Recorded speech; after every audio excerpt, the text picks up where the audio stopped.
Nacemos en un espacio y en un territorio que está marcado por límites, que a su vez están trazados por la cartografía. Desde allí tenemos que pensar que con el correr de la vida, tanto en la infancia, en la adolescencia como en la adultez, muchas veces transgredimos esos límites para buscar nuevos países o nuevas regiones motivados por diferentes objetivos. A lo largo del tiempo, hombres y mujeres, durante toda la historia, han llevado a cabo el proceso de migraciones motivados por algunos factores como puede ser la salud, el estudio, el trabajo, el bienestar, algún amor o alguna relación a distancia. Todo esto lleva muchas veces a los seres humanos a llevar a cabo ese desafío de buscar nuevos objetivos en nuevas culturas y costumbres.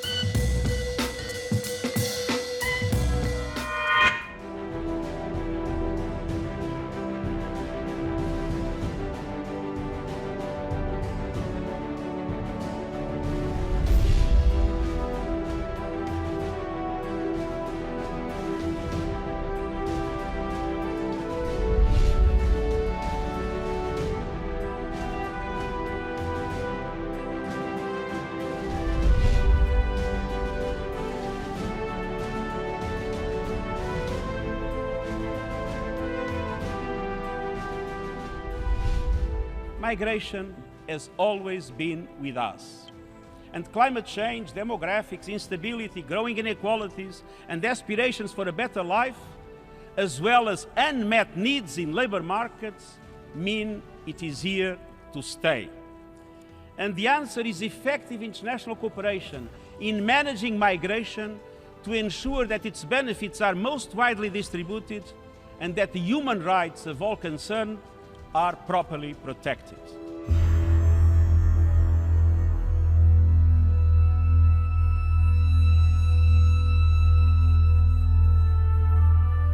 Básicamente la migración ha sido un fenómeno histórico en el cual, bueno, desde los orígenes del ser humano se conoce básicamente por las distintas formas en las que se ha ido reubicando. Por ahí pasando a lo que es esta época contemporánea, en lo que hablamos de migraciones, hoy por hoy la podemos dividir en conceptos por ahí prácticos, haciendo una referencia a lo que hace. Desplazados, por un lado, que un desplazado básicamente es una persona que por situaciones particulares ha tenido que correrse territorialmente en su país, pero no ha atravesado la frontera.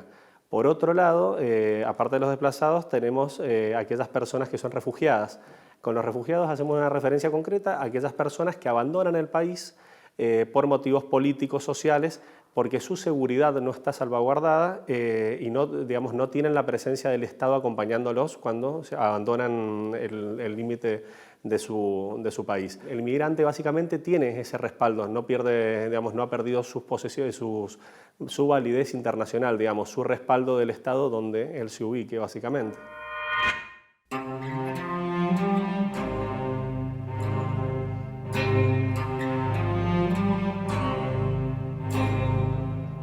Dos millones de habitantes en Mendoza y 65.700 migrantes. Esto es todo según el censo del 2010, ¿no?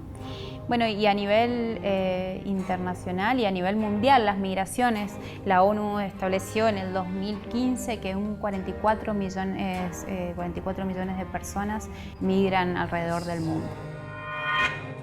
Cuando se lleva a cabo el proceso de migraciones se ve afectado tanto la cultura, las costumbres, la calidad de vida, todo lo que ya traía desde muy chico una persona. Y la adaptación a este proceso es lo más importante. Muchos lo consiguen de manera rápida, veloz y ya están adaptados a los nuevos desafíos. Sin embargo, enfrentar un desarraigo no es tarea fácil, sobre todo para aquellos que huyen de situaciones conflictivas.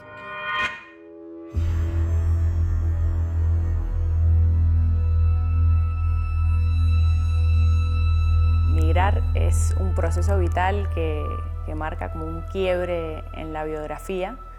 Yo trabajo fundamentalmente con mujeres migrantes bolivianas y en los relatos aparecen muchas menciones, por ejemplo, a la infancia, a lo que implica alejarse de los afectos, la interrupción en algunos momentos del juego para asumir responsabilidades y protagonismo en la infancia, en el proceso migratorio. Algunas mujeres inclusive viajan, migran cuando son chicas, a veces solas y a veces acompañadas de personas desconocidas, a veces con sus familias. Y todo ese proceso va reconfigurando esas infancias, potenciando algunas habilidades y capacidades y en otros casos generando padecimientos. Estas experiencias también ligadas al trabajo, por ejemplo, y a lo que implica generar espacios de libertad en el trabajo, porque es cierto que los migrantes ocupan en la mayoría de los lugares a los que migran los lugares más precarizados en el trabajo, pero a la vez que eso es cierto, también en muchas ocasiones buscan la manera de generar espacios de mayor libertad en el trabajo. Todas estas dimensiones tienen que ver con la salud, aunque la medicina hegemónica haya hecho históricamente foco en lo biológico y en las enfermedades del cuerpo y en la salud como la ausencia de estas enfermedades. En estos relatos vemos que la salud es un valor que se construye colectivamente, complejo y relacionado con la historia, con el contexto donde se vive, con los afectos cercanos, con los proyectos de vida, y todo esto, por supuesto, entra en relación con un cuerpo físico y biológico, pero en una relación estrecha, no separada. Decidí irme a Alemania a estudiar, empezar de cero otra vez. Me fui primero a una pequeña ciudad, a donde vive mi mamá, en el sur de Alemania, y a donde también están mis dos hermanos. Un poco reticente, en realidad yo no quería seguir el camino familiar, pero bueno, era una buena opción como para tener un comienzo en Europa. Y bastante ilusa, pensé que yo llegaba y me inscribí en la facultad y podía empezar a cursar. Cuando llegué y me puse a mirar las páginas web de las universidades, me di cuenta de que era mucho más complejo, que había que hacer cartas de motivación, había que mandar una carpeta con 10 trabajos, te mandaban una tarea que tenías que resolver y mandar en tiempo y forma, entre otras cosas. Después te invitaban a que fueras a charlar con los profesores. O sea, también ese proceso, para el cual yo no estaba preparada, me demoró casi un año. Desde que llegué hasta que realmente me aceptaron en una universidad. Y me di cuenta que también era muy distinta la universidad en Alemania porque toman muy poca gente. Al menos en las carreras artísticas toman, no sé, 10, 20, 30 personas y ya está. Y se presentan, no sé, 300, 400 personas por carrera. Entonces decidí aplicar a, no sé, 5 universidades distintas, creo, para poder tener una chance de quedar en algún lugar. La Asamblea General de las Naciones Unidas decretó que el 18 de diciembre es el Día Internacional del Migrante. Debemos ser muy conscientes al respecto porque lo que se busca es generar la consideración necesaria sobre esas personas que llegan a otros países y que necesitan ser acompañados en su periodo de adaptación. Los estados son los encargados de garantizar los derechos, sobre todo aquellos que han adherido a los tratados internacionales. Recordemos que el derecho a migrar se encuentra establecido en el artículo número 13 del Tratado Universal de Derechos Humanos. La realidad migratoria argentina actualmente sufre un retroceso en el reconocimiento de derechos. Cuando nosotros hablamos desde la perspectiva de derechos humanos de la migración, decimos que cualquier persona tiene derecho a pertenecer por el mismo hecho de ser persona. Entonces, cuando ya empezamos a tener discursos que caen en estos recursos, digamos, de culpar al otro, al migrante, por la falta de trabajo, de que ocupan la salud pública, de que vienen por el tema de la educación. Entonces ahí ya se empieza a generar de nuevo todo esto que es el discurso xenófobo y el discurso de una desconfianza y el discurso, ¿no?, que recorta derechos. Tenemos que entender que los estados, cuando adhieren a los tratados internacionales de derechos humanos, tienen su compromiso con las personas, no con los estados. Entonces, el estado tiene el compromiso con las personas y en el territorio nacional se debe reconocer el derecho a migrar como un derecho humano porque así lo dice nuestra ley. Además, la Constitución también lo establece. Cuando el estado quiere empezar a aplicar el principio de reciprocidad, está desconociendo el derecho y además está incurriendo en un error porque realmente, como te decía, el compromiso del Estado es con las personas, no con el otro Estado. En relación con los obstáculos que atraviesan las personas que emigran, y fundamentalmente yo puedo hablar de las mujeres, en primer lugar hay políticas restrictivas con respecto al acceso a algunos derechos, como por ejemplo el derecho a acceder a trasplantes o tratamientos crónicos. En esos casos, los sistemas de salud ponen algunas trabas para las y los migrantes para acceder a esos derechos. Y también, a nivel cotidiano, las prácticas de racismo institucional que están arraigadas y que son históricas en el sistema de salud, que es un lugar donde se han construido y reproducido esas prácticas racistas en relación con los migrantes, pero no solamente con los migrantes. Y evidentemente este racismo institucional también tiene que ver con políticas que no se ocupan de reconocerlo como un problema, de reconocer cuáles son sus orígenes históricos y cuál sería la manera de alguna manera de tratar de modificar esas prácticas racistas que alejan a las mujeres, a las personas que emigran del sistema de salud.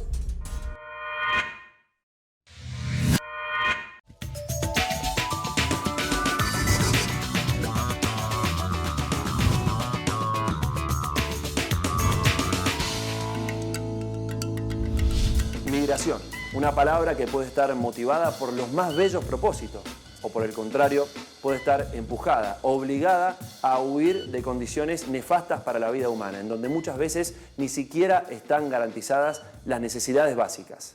En octubre de 2018 comenzaron las caravanas a México y a Estados Unidos.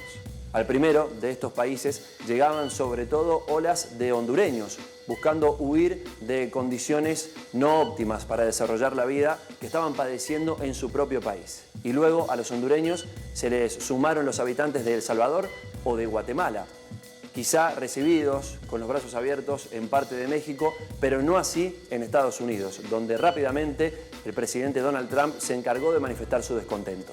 Creemos que podemos hacer algo para poderles enviar a nuestras familias, a nuestros hijos que dejamos botados.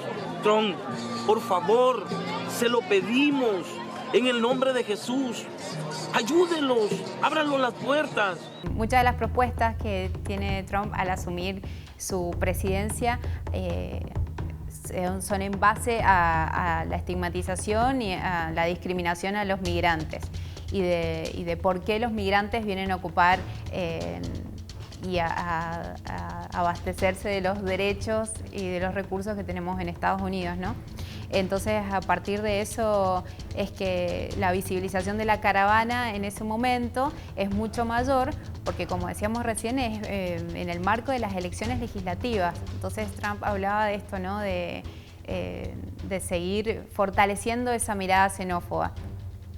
El muro que tiene Tijuana y que comparte la frontera con San Diego es un muro que existe ya hace años, es el famoso muro que separa México de Estados Unidos. Como te decía, comparten 3.200 kilómetros de frontera, así que hay controles y la migra, como se le dice, también estaba muy alerta en este paso, en los distintos pasos fronterizos. En la primera se estimaban entre 5.000 y 7.000 personas, la segunda alrededor de 1.500, pero los números tampoco son muy reales porque es prácticamente imposible, dado que el ingreso, o sea, se sigue produciendo ingreso ilegal de algunas personas, dado que tampoco hay un conocimiento real y gráfico de cuáles son los procedimientos que se deben llevar a cabo para ingresar a los distintos países.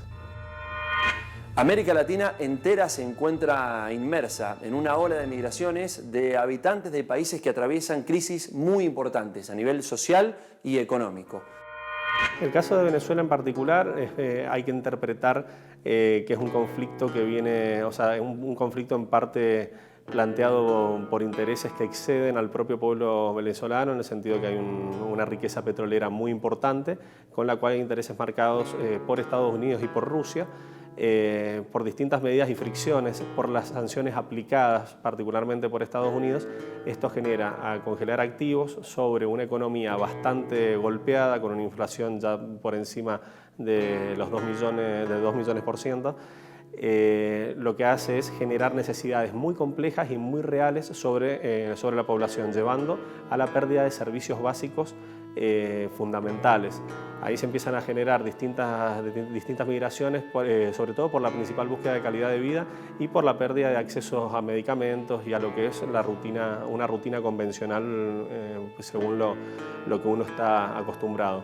En base a esto se ha dado una fuga, podríamos decir, en Venezuela, que hoy estamos en condiciones de decir que es superior realmente a los 3 millones de habitantes. Algunos especulan con 4 millones y con una repercusión concreta sobre Colombia y sobre Brasil, también en Ecuador y en Perú por una cuestión de cercanía, y a la Argentina, y Chile y Uruguay también han llegado, sobre todo por la masa, esta masa tan grande de migración que se ha producido.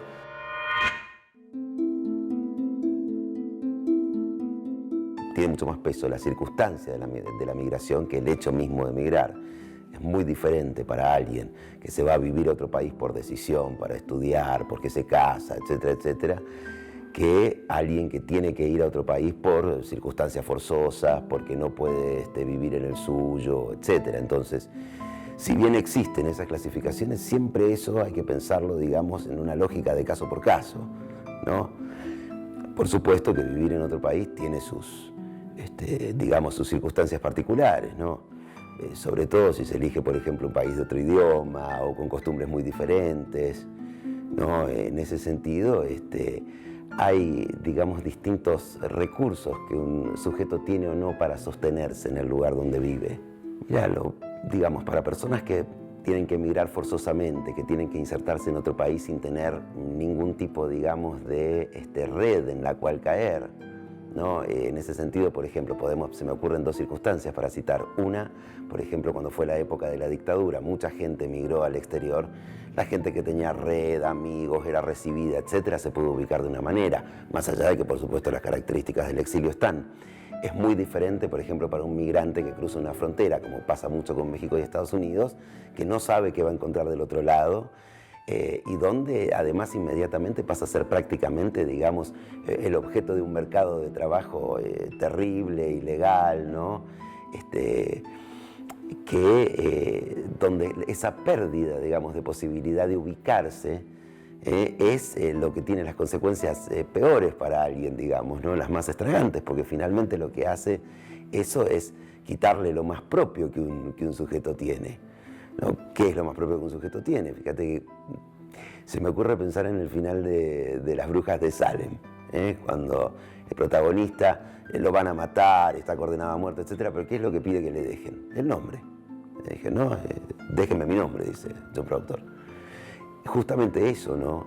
Un nombre que es mucho más que llamarse de una manera, que es tener un lugar, ser referido por otros, ser reconocido en cierta forma, por ciertas características, con ciertos saberes. Cuando se pierde todo eso, el problema es que el sujeto no tiene de dónde agarrarse.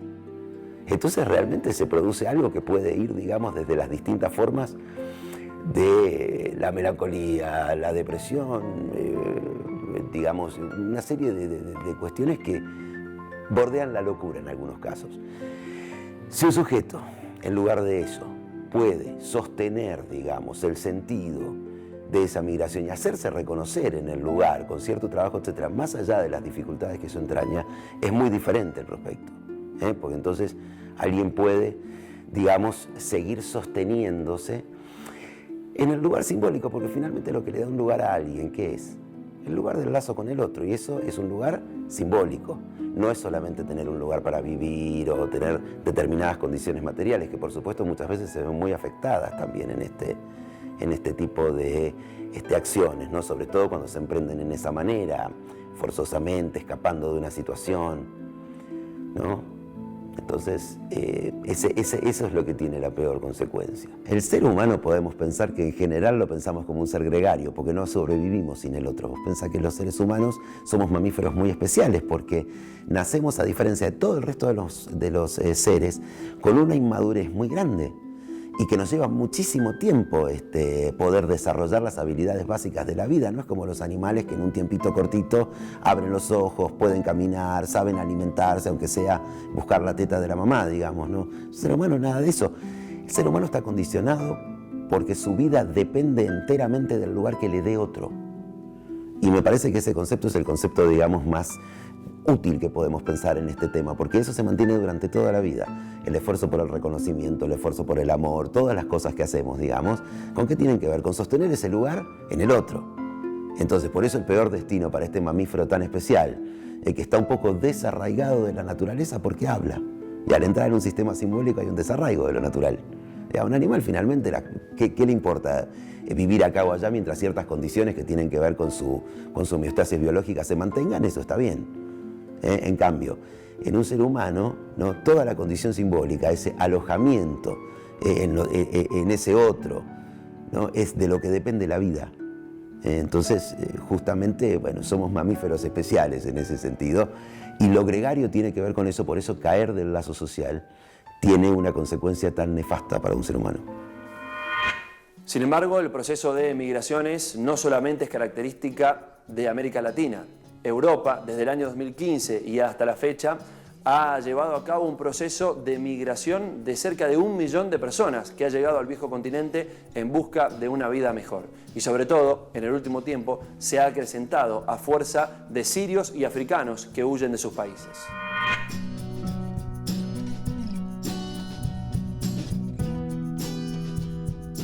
Es muy interesante ver la utilización, o sea, ver el uso que hay de modo político, concreto y real. Dadas las necesidades, la realidad de distintas economías, tanto las norteamericanas como las europeas, con una tendencia hacia las nuevas derechas, podríamos decir, hay una realidad que es la utilización política del migrante, con el cual no se plantea ni una planificación concreta real para poder avanzar sobre mejorar las situaciones en relación a los países de orígenes, sino en alimentar esta especie de xenofobia que se produce con los migrantes. De hecho, los índices apuntan y muestran que hay una reducción de ingreso de migrantes tanto a la comunidad europea como a Estados Unidos, pero no es un índice positivo dado que está generado por medidas drásticas, dramáticas, las cuales no potencian los vínculos, no generan empleo en zonas limítrofes, no potencian relaciones entre comunidades. Y podemos ver, sobre todo lo que te planteaba, el surgimiento de estas nuevas derechas que utilizan de un modo bastante complejo esta situación migrante, como lo ha hecho Donald Trump, como lo ha hecho Matteo Salvini, viceprimer ministro y ministro del Interior de Italia, justamente jugando hasta con promesas que no son cumplibles, en el sentido de que, por ejemplo, Matteo Salvini en Italia se comprometió a la expulsión de 500.000 inmigrantes, algo que es imposible nada más que por el hecho de trasladarlos. Entonces, acá donde es bastante peligroso.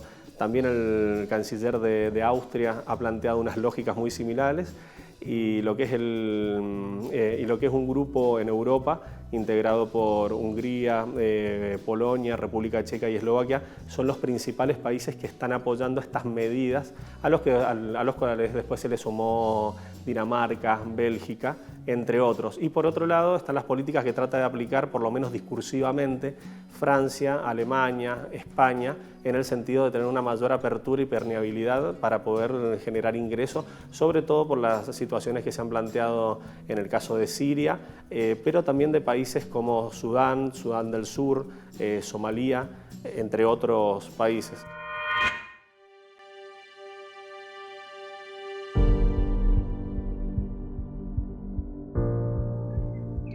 Écoutez, ce qui se passe en Syrie actuellement, c'est qu'on est à la fin d'un conflit. C'est un conflit qui dure maintenant depuis 8 ans. C'est un pays qui est en guerre depuis 8 années. C'est un pays qui n'existe plus comme il a existé avant 2011. Aujourd'hui, il y a des parties de la Syrie qui sont occupées par les Turcs, par les forces kurdes, par aussi les Russes, le Hezbollah. Mais officiellement, le régime syrien a récupéré le contrôle de la majorité du territoire. Mais ce territoire est un territoire détruit. La moitié de sa population a été déplacée, soit au sein même des frontières de la Syrie, soit en dehors. Évidemment, l'économie est complètement détruite. Donc c'est un pays qui est dont certaines parties sont toujours en guerre. Il y a la partie d'Idlib qui est toujours contrôlée par les rebelles, enfin par l'opposition, plutôt par une faction même djihadiste, une émanation d'Al-Qaïda. Donc on est sur un pays morcelé, un pays qui est ravagé, qui a été détruit, dont la population a été déplacée et dont certaines, une très grande majorité, en dehors des frontières de la Syrie. Il y a eu des déplacements massifs en fait, de population. Aujourd'hui, c'est beaucoup moins le cas. L'année, évidemment, le pic migratoire, on va dire, a été 2015. La plus grosse pression migratoire est subie par les pays voisins de la Syrie, c'est-à-dire l'Irak, la Turquie, le Liban, la Jordanie. Ce sont des pays, par exemple la Turquie, qui accueille plus de 3 millions, qui a accueilli plus de 3 millions de Syriens ces dernières années. Alors la Turquie, c'est un grand pays, c'est un pays de plus de 80 millions de personnes. C'est pas tout à fait le cas, par exemple, du Liban, qui subit une énorme pression migratoire, avec une population qui a augmenté de plus d'un tiers. On est à plus de 2 millions de réfugiés au Liban. Donc ce sont les pays voisins de la Syrie qui subissent en fait la plus grosse pression migratoire et qui ont accueilli le plus grand nombre de réfugiés ces 8 dernières années. Alors en fait, ce sont les pays voisins de la Syrie qui ont subi la plus grosse pression migratoire. Contrairement à ce qu'on pense, l'Europe n'a accueilli que très peu de réfugiés syriens ces dernières années. La France n'a accueilli que quelques milliers de Syriens. Donc la situation des réfugiés syriens en France, elle est très, on va dire très minoritaire, puisqu'il y a à peine quelques milliers de personnes qui ont été accueillies en tant que réfugiés par la France. La plupart des réfugiés, la plupart des gens qui ont quitté la Syrie, en fait, ont quitté des régions qui étaient détruites par la guerre, par les bombardements, que ces régions-là ou ces villes ou leurs quartiers sont toujours détruits, qu'il n'y a rien qui est fait pour la reconstruction. Le régime syrien n'en a pas les moyens, les Européens ne veulent pas payer, les Russes ou les Iraniens n'en ont pas non plus les moyens. Il y a encore des parties de la Syrie qui sont en guerre. Alors, la question du retour des réfugiés, elle est extrêmement délicate. Elle n'est pas réaliste pour l'instant, car il y a encore... il y a beaucoup de gens qui ont fui, soit qui n'étaient pas impliqués dans les combats, soit qui l'étaient. Mais dans les deux cas, il y a toujours cette peur de la dictature, cette peur d'être arrêté, cette peur d'avoir fait partie du mauvais côté, d'appartenir du mauvais côté du conflit, selon que vous habitez tel quartier dans une ville ou telle ville. Et de toute façon, aujourd'hui, une grande partie de la Syrie et des villes ont été détruites. Et le retour des réfugiés est pour l'instant complètement imposible. Según la Dirección Nacional de Migraciones, en Mendoza hay 100.000 inmigrantes radicados o que al menos están en proceso de terminar sus trámites. Muchos de ellos reciben asistencia en la Casa del Migrante, ubicada allí en Guaymallén. Más allá de poder satisfacer sus necesidades básicas, los inmigrantes necesitan satisfacer sus derechos como personas, como un habitante más del planeta Tierra, más allá de esos límites de los que hablábamos al principio, que marcan la frontera entre un país y otros. Todos habitamos el mismo planeta. Esto deben entenderlo los países y los estados receptores de estas personas. No solamente garantizar una vida digna, sino también darles la posibilidad de trabajar y de poder crecer y aportar también al funcionamiento de ese país y de toda la humanidad.